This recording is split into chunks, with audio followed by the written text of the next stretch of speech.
Hello সবাইকে, আমি M Yusuf. আমি ক্ষুদ্রতম আক্রমণাত্মক এবং রোবোটিক কার্ডিয়াক সার্জারিতে বিশেষজ্ঞ। হৃদযন্ত্রের সার্জারির প্রধান অসুবিধা বা ভয় হলো বুকে বট কাটা, যা সেরে উঠতে প্রায় 3 থেকে 6 মাস সময় নেয়। রোবোটিক কার্ডিয়াক সার্জারিতে আমরা এই বট হাড়ের কাটাটি এড়িয়ে চলি।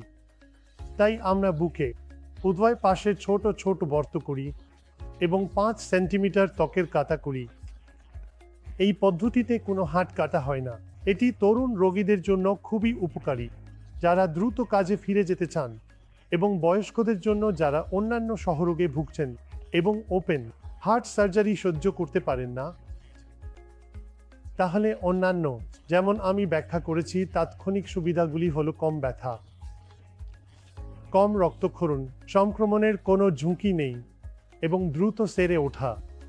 দীর্ঘমেয়াদে, কারণ আমরা ধমনী ব্যবহার করি, পায়ে শিরা নেওয়ার বিপরীতে এই ধমনীগুলির দীর্ঘমেয়াদী ফলাফল সবচেয়ে ভালো। তাহলে নয় শূন্য রোগীর জীবনে সমস্যার পুনরাবৃত্তি হয় না।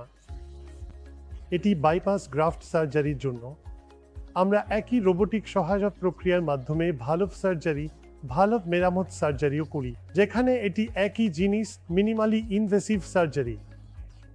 আমরা দুটি ছোট গর্ত এবং 5 সেন্টিমিটার ত্বকের কাটা তৈরি করি শুধুমাত্র ভালভ বা ক্যামেরা প্রবেশের জন্য। এবং রোবোটিক সার্জারির সুবিধা হলো এর বট করার ক্ষমতা আমাদের স্বাভাবিক চোখের তুলনায় প্রায় 1.5 থেকে 2.0 গুণ বেশি। তাই আমরা সব কিছু অনেক ভালোভাবে দেখতে পাই।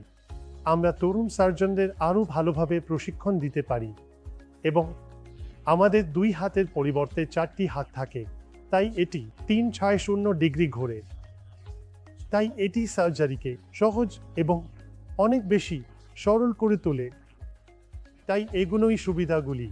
তাই বেশিরভাগ প্রাপ্তবয়স্ক সার্জারি আমি বুকে কাটা না করেই করি। প্রায় 8 থেকে 9 সময় আমরা এটি মিনিমালি ইনভেসিভ রোবোটিক সহায়ক প্রক্রিয়ার মাধ্যমে করি।